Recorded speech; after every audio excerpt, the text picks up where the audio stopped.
Hello, everyone. Dr. Anna Cabeca here. Today, we're going to talk about our cervix. Yes, we're going to talk about our cervix. And I have, all the way from across the pond, so to speak, OliviaBryant, who interviewed me on her podcast. And I just fell in love with this woman and her mission, what she is doing in the world. Because women, we have a hard time talking about our feminine lady bits, or really understanding how to address our body parts, especially when it comes to our pelvic anatomy, in a holistic way.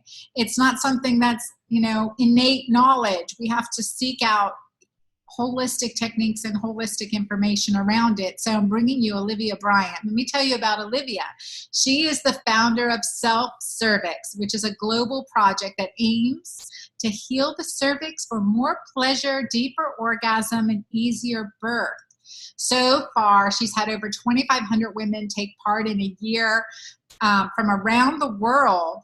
And she has the background of being a sexologist and a coach. So from her perspective, she's really opening up this communication, opening up the feminine, and opening up this taboo area, and also bringing to realization of what is going on often in some cases with women.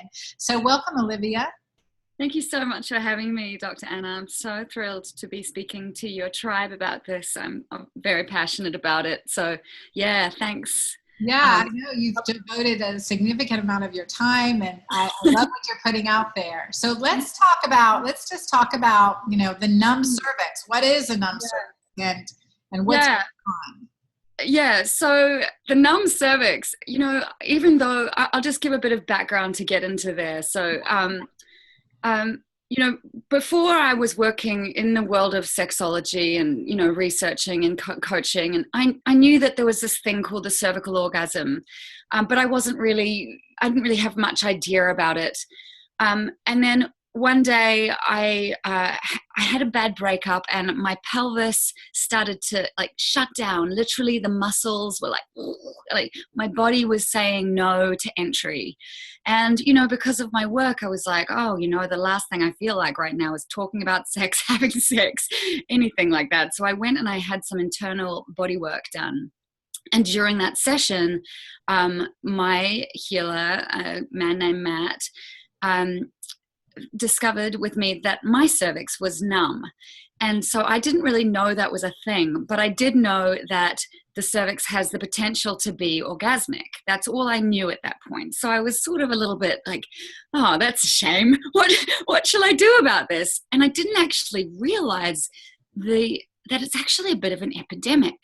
So I was given instructions to go away and, stimulate my cervix for 21 days and without a clitoral orgasm. And so I went away and I tried, and I got bored, to be honest. Going inside, it just wasn't that exciting. And so I ended up starting my own support group for other people who might want to see what's going on there. And it turned out, apart from the fact that this project kind of just took off, there were so many women who had numb or painful cervixes. And I started to ask the question, why do we have these numb cervixes? I had an interview with quite a famous scientist called Dr. Barry Komisaruk. He's done a lot of research around cervixes and orgasms. And he discovered that via the vagus nerve, the cervix can have an orgasm. So he worked with women with spinal cord injury and discovered that orgasm was still possible. And so it's highly innervated, he told me, with 3 sets of paired nerves going into the cervix, and the surface is innervated. And yet here we are, and it literally, for me, I could not feel a thing. You might have been touching, somewhere out here. I couldn't feel it. And that's a scary place to be when you have to so-called pleasure yourself, or even, feel something inside of you and you can't feel a thing. It's really disheartening. And then to answer your question, why? It's multi-layered. And I think we can say from a sort of a physical reason, having sex before we're ready. So as you know, the uterus and cervix will pull out of the way when a woman is really ready to receive anything inside her body. So it's part of our conditioning, I think, and part of our sort of sense of self-worth, that we want to open at the same speed as our lover. And we're not really in alignment and integrity with what we really need, because we might be programmed into pleasing, or we might have models of what good sexuality looks like. And we've got to be hot and horny and ready and on quickly. And it's just not the case. That's a myth. We actually need a lot more time so that the cervix can get out of the way. Yeah. Yeah, absolutely. And I think that's important to understand. Women, we naturally have a secondary response, a secondary sexual response, not primary. With men, it's primary. It's like, okay, turned on, ready to go. Like visually turned on, ready to go. With women, it's secondary. Like start caressing, start playing, start with foreplay, right? And we'll say it's foreplay starts at breakfast. So, and then we get turned on. So it's a secondary response. And this is what I had heard in my practice, Olivia, over and over and over again. It's like, I don't feel like initiating sex, but I'm okay when we get there. Right? Yeah. And that's normal. That is absolutely normal. So recognizing that, what's going to get us there, and to allow that coaching, allow that time, allow that caressing to get us there. And then our hormones and our physiology connects and says, okay, now we're going to lubricate, and now we're going to be ready, and it's going to be pleasurable because we don't have the defense mechanisms turned on. And for some women, I mean, it's really important to understand that defense mechanism, that maybe it's a flush of fluid, maybe it's that contraction, or there's that your body will defend itself so that it can be less injured during intimacy in that instance. Right. So we call that armoring. And so the more the body is having to defend itself, and you actually even preempt it. So your vagina will start to tighten and close and hold. And when you are tense, that causes a numbness. You imagine you hit something a while, it gives you pain. You continue to hit, it goes numb. Right. And this tension that so many women hold, that is also part of our process, is actually learning to relax the vaginal tissue. And I call it sighing with the cervix and the vagina, just letting it go. And, with regards to this, this initiation, this secondary process, I like to say lean in and follow the pull, because it's the push that is causing the armoring. And when you are pushing, the part of your brain that allows you to relax and surrender, it's not available. You're pushing, right? So that is coming from a place of lack and like, I'm not okay the way I am. So I like to say, follow the pull. And this comes from Betty Martin. She says, follow the pull into what is available. Maybe it's just, I lay my hand here, or my partner lays his hand here. And then the next thing I feel like is, oh, can I have some more touch here? And I just follow and let it pull me in. Yeah. Rather than having to push somewhere. Well, I would say there's 1 to 10 steps, right? So 1 to 10, skipping 2 through 9 is not really right for the long run, Right. Also, let's talk about tampons causing the numb cervix. Oh yeah, I mean, this is just another way that we put something in our body when we're not really listening to what's right. I don't use tampons anymore, to be honest. There's also conversation a lot in my group around contraceptive methods, and whether we should be inserting things into our cervixes. And there are some people who've had that it's fine for them, and other people who've had horrific experiences where they've had to go into an abortion clinic to get this thing removed because it's like stuck.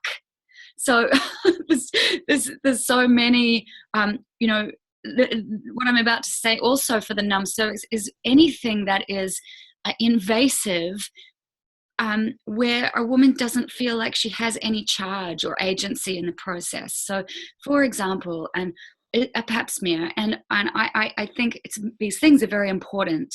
However, in order to it's important that I feel it's important that we switch the dynamics in this doctor-patient situation, because at the moment, in my experience, it is I've got 15 minutes. I have to get undressed, get on the bench, open my legs, and they're hurrying in. For a woman's nervous system, this is not safety. For her to be able to not tense up and what we call armor, she needs to relax. So I'm a real advocate for actually a woman having some authority in this situation. So I would say, let your doctor know, hey, I would like to have a conscious experience. And if you're with the right doctor, they'll be okay with it. Some might be like, oh, what is she talking about, or not trust it. So it's important to feel like, I've got this. You've got some agency. And then you say, I would like to insert the speculum, and I'll let you know when I'm ready for you to enter. And I would like to remove the speculum, and I would like to see my cervix in a mirror.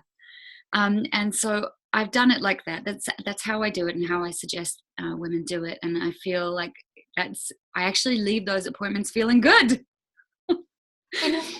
From a gynecologist perspective, I hear what you're saying. From a woman's perspective, right? I've been on both ends of the speculum, so to speak. So, and I hear what you're saying. And I definitely one of those with a very sensitive cervix, right? That I can feel the cervical brush on my cervix. I know many women also feel that, and others. So it's that conscientious being. That part for me is having conversation, knowing your patient, using lubrication, taking your time, saying what you're doing. And I think that's important from the gynecologist standpoint. And also for the client is say, hey, please tell me if you don't want to insert the speculum yourself, it would be tricky. You're dexterous, that could be good. But, tricky to insert it and remove it, but with, easily done. It really is easily done safely with your gynecologist or your doctor doing your pap smear. I want to say that, also, that power, that personal power is speaking, please tell me what you're doing as you're doing it. And there's used to be in the old days where we hesitated from using lubricant around the speculum that would interfere with the pap smear results. That doesn't happen anymore. We don't use those slides. So those old practices, we can feel really comfortable of using using plenty of lubricant, being very descriptive with what we're doing and helping a client get comfortable with that. But also, I want to hear from my patients, tell me what you're doing, or, this is something I feel more comfortable with. Can I be part of this process so that it goes well for me? I'm anxious about this. And I also only used very small speculums. I used the small speculums universally. And we don't really need to use the big speculums. And I think that's also another important aspect of communicating. Can we use the small speculum? The beautiful part is that nowadays with the liquid-based pap smears, we can get great results with without any additional trouble or invasive procedures. So I think that's reassuring too. I think it's just so a woman feels she can relax. And for me, when I could relax my cervix, and, because I was like, okay, I'm ready for you to take the swab, I had consciously relaxed my cervix. It felt so much better than when I was tense. And, this comes back to consent, really, and having this conversation around, I need you to tell me what you're doing, please. It's really hard for us to just find that assertiveness, especially if we're not used to it. I had this woman say to me that her gynecologist would tell her how beautiful her cervix was, and just really affirm her cervix and be like, oh, you look so perfect, it looks amazing, and and so I think that's really nice for a woman to hear. So because we're often heard the opposite, right? With vulvars they don't look normal, they don't look the same as the imagery of the perfect vulva. What is that? We're like flowers. uniquely beautiful, and that's okay. Some petals are larger than others, right? But it's okay. And really, I think that's our role too, to reaffirm, look, you look perfectly healthy and normal. Everything looks great here, beautiful. That's important too, and I think that's a big part of it. I think that can definitely be beneficial, because many women are unsure, like, what is normal down there? And, am I? And that's on the outside, let alone on the inside. What's my cervix look like, feel like, etc. Yeah. So talk about. Women, we can't see each other, because it's all hidden under there. And I've heard these just horrible things about how in pornography in Australia versus pornography in Europe, the same model will have her labia trimmed to different lengths, with Photoshop. It's horrible. It's horrible. It's sending the wrong image too. Yeah. So many levels of inappropriateness, but and then another way that we become numb is obviously through the cutting, the lasering, all of the medical procedures that actually injure the cervix. And I had mine lasered, and I have scar tissue. I have scar tissue, and I actually think that is when I really went numb. So this is interesting because, well, so Dr. Barry Komisaruk's research has shown that it is possible to grow back the pelvic nerve in his studies on rats and mice or rats. And so it would make sense, we could speculate, that the nerves of the cervix can start to regenerate, because what's interesting is that we've started to feel again. Women who are doing the practice and doing the work are starting to feel again. Usually it goes from numbness to pain and discomfort to pleasure. And so we kind of don't know whether the sensation is starting to, if it's awareness and neural pathway at a brain level, or if it's literally nerve regeneration at the level of the cervix. But there's no research. Yeah, I think that's fascinating, because we always talk about nerve-sparing hysterectomies, and what are we doing when we laser or have to cauterize the cervix as well? We want to not affect as much nerves, but I do believe you're getting reinnervation of the tissue. So with a healthier blood supply through the massage, through the practice, through consciously being aware, you're getting a healthier blood supply, and with that, a healthier nerve supply. So I would agree with you. And what you said is really important. I want to emphasize this. Olivia said that you go from a numbness to a pain, right? Or really discomfort. It's like, and then to the pleasure. And that is true with clitoral stimulation as well. Like overstimulating the clitoris with, I call vibrators, will numb your clitoris, 9,000 nerve endings to the clitoris. And when you start, you hold back, start with a very light touch to reawaken those nerve endings to the lightest feather cotton tip touch, right? Just the lightest touch of your fingertip, just light strokes. And you practice that over time, you might get this ground glass. It's been described as ground glass type of feeling, this kind of, discomfort, or for someone in pain, as you're reawakening the nerve endings. And I totally encourage women to give that process its full healing course. Yeah. The sensation is so much better. So let's talk about that more with the cervix, the process. Yeah. Did you say the process? Yes. Yeah. Okay. So, okay. Oh, this excites me so much. I get so excited. I love that about you. Okay. So I think, I want to teach the process. And I just want to talk about the clitoral orgasm with the cervical orgasm. So part of the process that I had a lot of resistance to, because clitoral orgasm was my pathway to orgasm, clitoral stimulation, that was my pathway. No, so many women's pathway, absolutely. So many, and totally beautiful and amazing. And however, There's a in order, orgasm.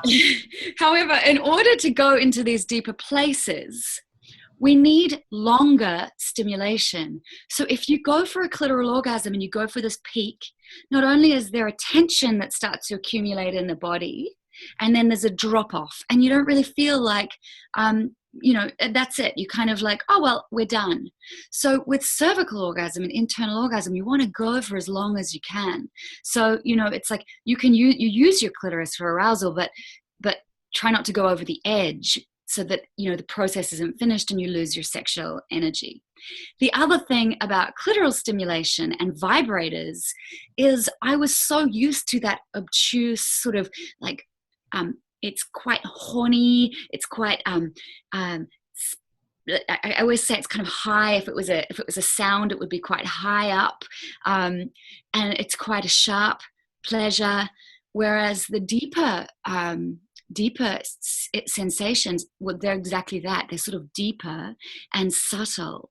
And so in order to start to feel those things deep inside of my body, I had to kind of put clitoral orgasm and a lot of stimulation to the side for a bit, so I could start to train my brain to feel things that were deep inside of my body that I had not really much registry to at all, simply that. So now what's so interesting is I absolutely love what's going on inside my body. It's like this never ending kind of like landscape of sensation that kind of unfolds the longer I practice this work. And so sometimes I can now just feel my cervix with my brain and start to like, it's like I feel like my cervix is turning itself on, and I start to go like, oh, it feels so good inside of my body. And I'd never had that before. So that can bring up a lot of resistance for people doing the practice, and in no way am I saying there's anything right, wrong, or better about any kind of orgasm. I'm just saying in order to start to train and to practice feeling deep inside of the body and to prolong our sexual experiences, that kind of orgasm is not what you want to go for, right? So that kind of orgasm has a different function. So, yeah. Well, what I liked is what you said, gave me, I jotted down, we want to experience the full range of our orgasm, right? It's like we want to experience the full range of our voice from soprano to baritone. Where do we take this vibration? You said it really well, and I associate it with like a soprano.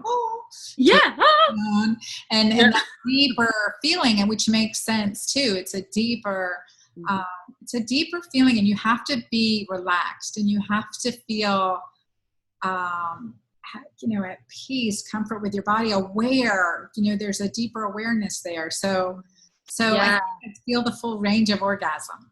Yeah, and interestingly, the cervix sound. Have you ever heard it? And I'm sure you have. It's like, should I do it? It's like, I'm not going to do it fully because it's just like, it's really deep and kind of guttural and comes from deep inside of the body. Whereas, it's a bit clitoral, it's a bit more kind of up here, So it's interesting how the registry, the pitch also, it moves in the body. That blew me away when I first started hearing these different sounds coming out of me.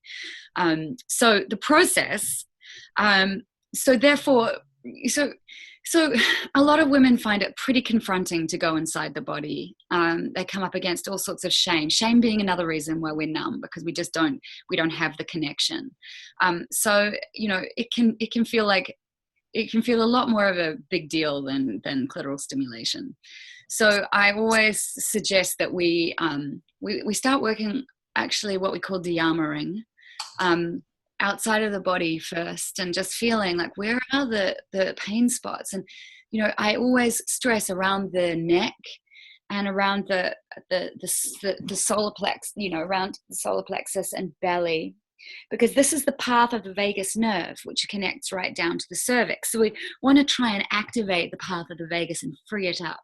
So working around the right around here, you'll feel it. It can feel like, and down, solar plexus, and you're just finding places like trigger points, really. Belly, there's a lot of them. And then you're going to work around your outer vulva, feeling, like squeezing the tissue, what's there on either side of the perineum. Anna, you can probably help me with the anatomy. There's like a muscle that runs up between the perineum and the bone. Like, no, it's like it's a lot of muscles. Yeah, I mean, I just feel like between the perineum, which is between the vagina and the anus, there's like tissue at the perineum, which can be very, very tight on women. So it's important to do little circles there and out towards the bone. And then you want to feel like, always wait for your body to be like, yeah, I'm ready to enter. So breasts are a beautiful way to open the body, stimulate oxytocin. It's a very self-loving practice.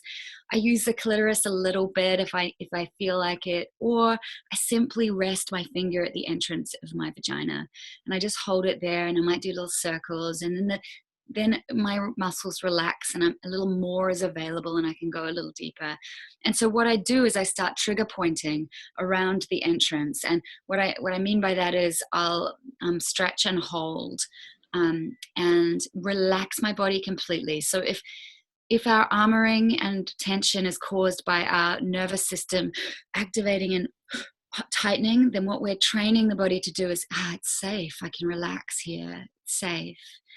And so I hold those places for up to 2 minutes. And then what we do is we actively push out with the tissue. So again, unless you've got a prolapse, unless you... Yeah, I want to emphasize that trigger points. I mean, it's what we do in manipulative therapies or osteopathic therapy. And for a person just now to get an idea, is like if you have a tight neck muscle or shoulder muscle, just holding on to that area of most pain or discomfort and holding pressure there, you eventually, or even if you squeeze, you eventually will feel the muscle relax under you. The pelvic floor is no different. And women who have a tight pelvic floor, just that holding, that trusting, safe pressure continuously and letting the muscle relax under your fingers, you will feel that, and that will open up. And so I like how you said, just take your time. This is just a welcoming procedure, and we have time.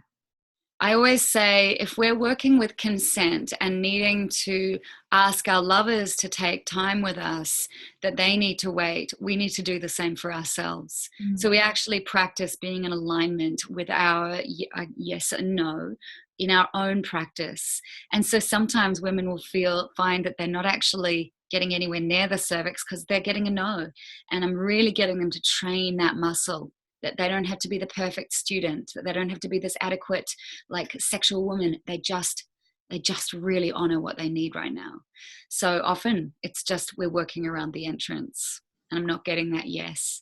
So you'll often come, if you go deeper, you'll get to the G area, and often you'll get that shards of glass feeling there. That's also armoring, and this is caused, as well as kind of premature penetration, also resisting the P reflex.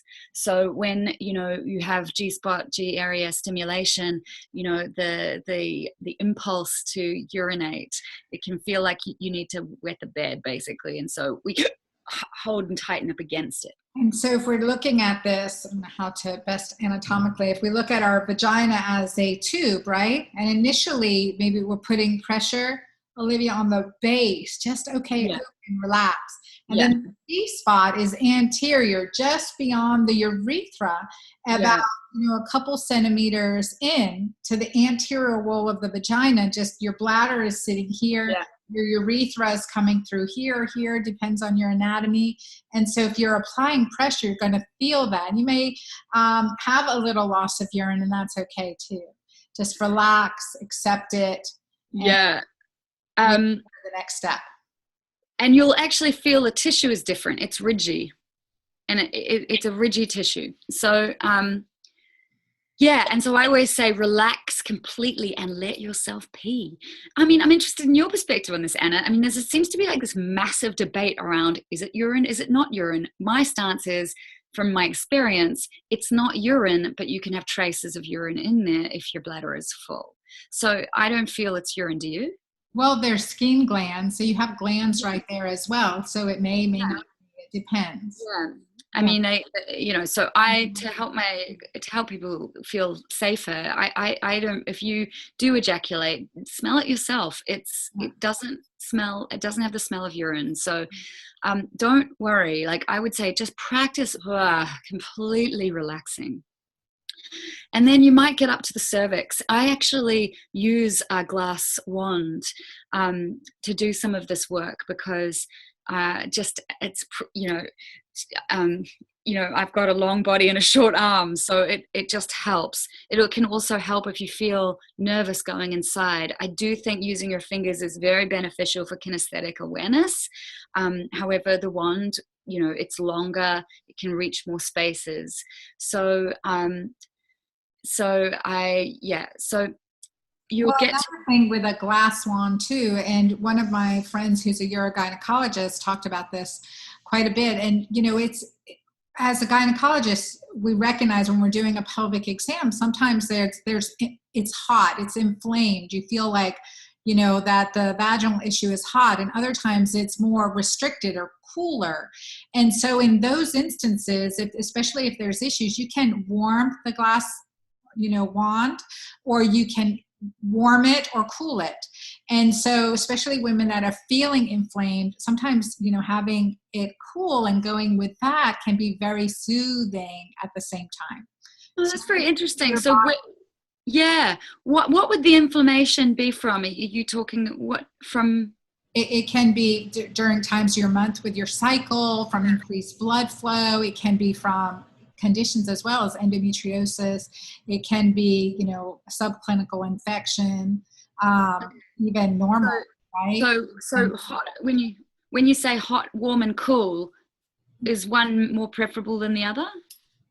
I think it's somewhere in the middle, just like the body temperature. Yeah, somewhere in the middle. Yeah. Okay. Like a normal. Yeah. And I don't think we've actually ever done studies on temperature, but you can definitely feel that. For example, a woman who has vaginismus, right? Mm-hmm. It's often very, it actually can be either way, but it's often the muscles are tight and constricted and they're working. So you feel warmer. And so you want to do some cooling of that, relax, feel the coolness. And it's also another sensation, another temperature sensation. And so that, that may be beneficial. Yeah, wow, that's really interesting. I would have thought if the muscles were tight, there'd be less blood flow, but it makes sense that they're just like on. So, yeah. But again, it may depends on what stage. If it's that initial reaction, it's going to be warmer, but if it's been prolonged, maybe it is. Right. Okay, wow. So is often in the menopause, right? We're feeling less heat down there, so it's less heat. So using a warm wand can help bring blood flow and circulation back to that area. Yeah. So then you'll get your cervix. So now the thing with the cervix, and the thing with a lot of anatomical drawings, is that they often show the vagina like already open passage, and the cervix is sitting right in the middle, and the uterus is sitting right in the middle. And that's not true at all. Like the vagina is actually pushed together like folds of skin. Like, so, it's not already open and available ready. That's why we go really slowly up and we wait the whole way up. And so the cervix can also be off to one side. So I remember when I first started doing the practice, I was at the very roof of my vagina, and I was like, it was definitely tense and it was discomfort. And I thought, I must be on my cervix. But it wasn't my cervix at all. And I actually found my cervix in it, because after all, I was like, this doesn't feel right. I don't feel, because when you're looking for a cervix, what you're looking for is something that feels like the tip of your nose. And mine was right over. Penis, really? Yeah, right. Well, that's interesting. Yeah, like the head of a penis. Right over to the left, like on the left, and actually I found out many women have their cervixes right over to one side. So the best way to reach your cervix if you're using your hand is to squat. I guess like I'm just sort of doing it, like squat like that. So you've got your one knee up and you use your hand like that. So what you're trying to do is shorten the torso. So I recommend again, you do the same thing. You're pressing and you're holding and you're pushing the muscles out unless you have a prolapse.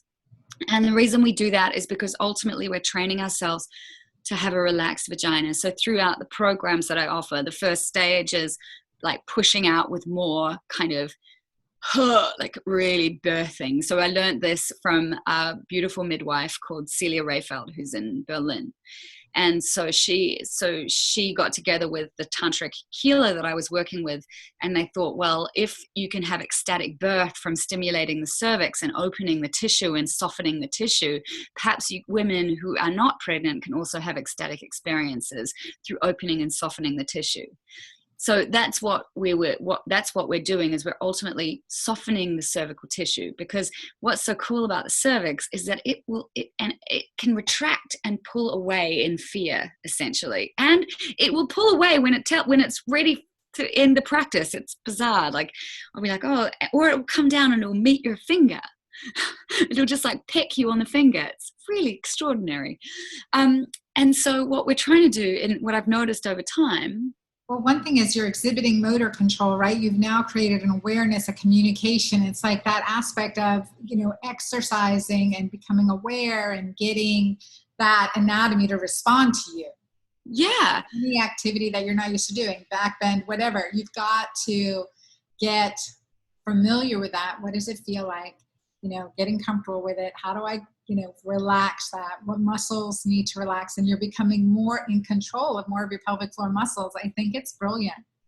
Yeah, and maybe it is that absolute relaxation, because the times when that's happened, I've been doing some stimulation of it. So, and then I'll just hold my finger very, very still. And my work is just, I'm like, trying to like connect brain to finger, and so perhaps, because it feels a little involuntary, like it just kind of does it. It's like,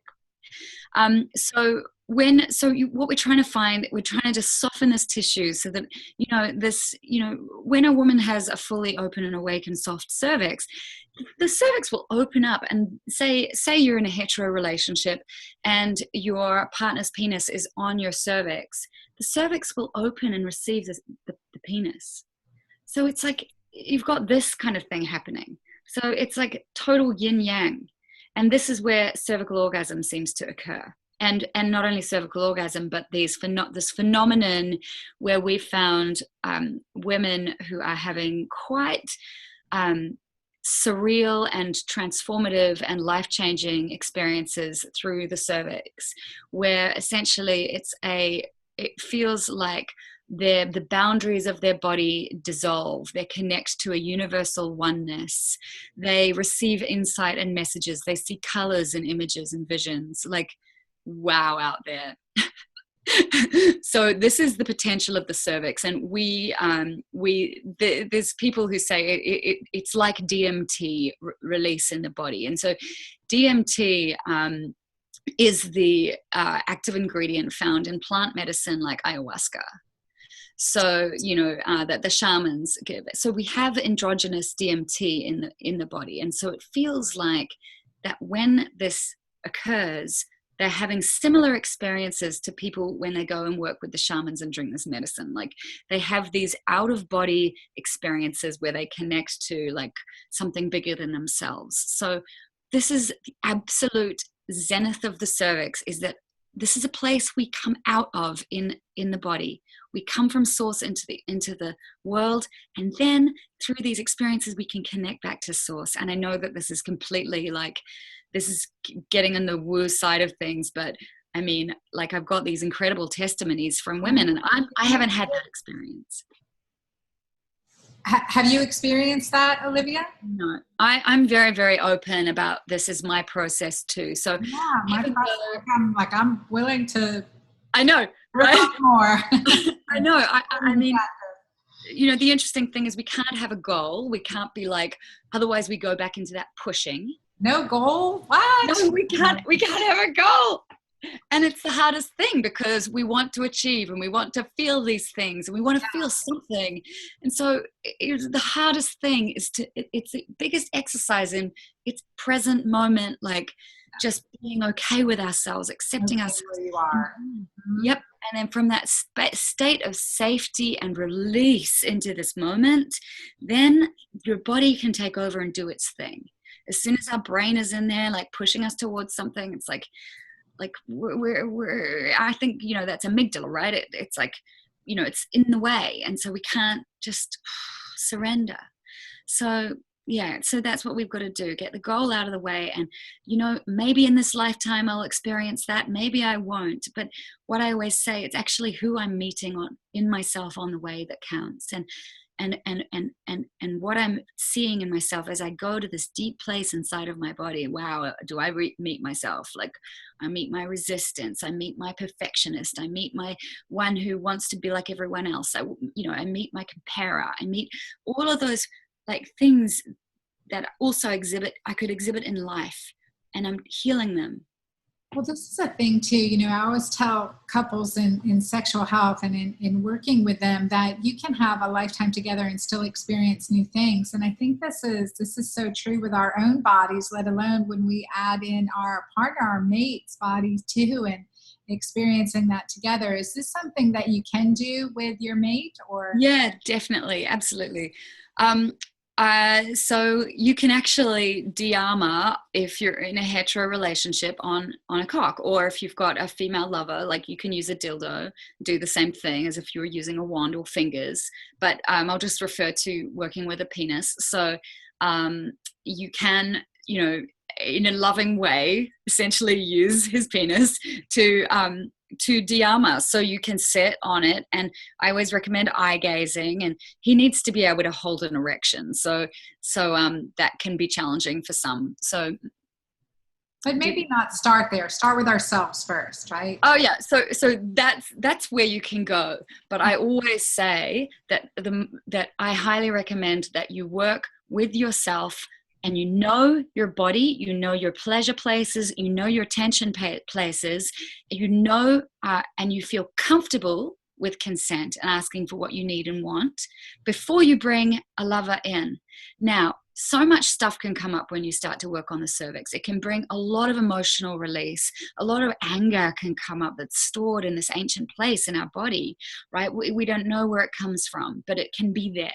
So I always say you've got to promise not to project this onto your lover who's helping you release it, maybe with his fingers. Right.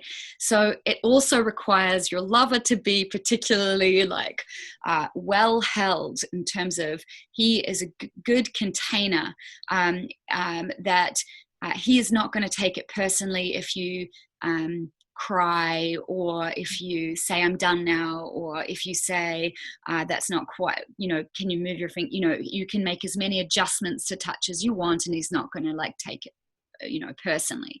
So it can be like a little bit of a navigational territory. So I made a whole program around this to help navigate all of the sexual wounding that can come up when we start trying to please or perform with a lover. So most important is just, this is about you and starting to find your voice and feel yourself more, so that you can make choices that are so aligned with this deep core in your body, because we're working the core. Absolutely. I mean, several years ago, I practiced and taught about the practice orgasmic meditation. And I think that's, just reawakening the clitoris, and the same thing, that awakening, first the shard glass feeling, and then the, emotional release. Again, 9,000 nerve endings to the clitoris. How many to the cervix? Not 100% sure. So, but many, many, many. And so that's really a interesting point, is that these emotions are being released as well and held in other parts of our body, and can definitely see that awakening. Again, the connection to our entire nervous system, right? To our brain, to our, even our primal brain, our primal responses, and how that can be activated as well as we release and connect more of our body together again, versus sectioning off these pieces, closing off these pieces, and so many reasons. And I think it's a really beautiful practice. Tell us more about your program and how women could work with you. So self-cervix is, it runs over 21 days. It runs 4 times a year.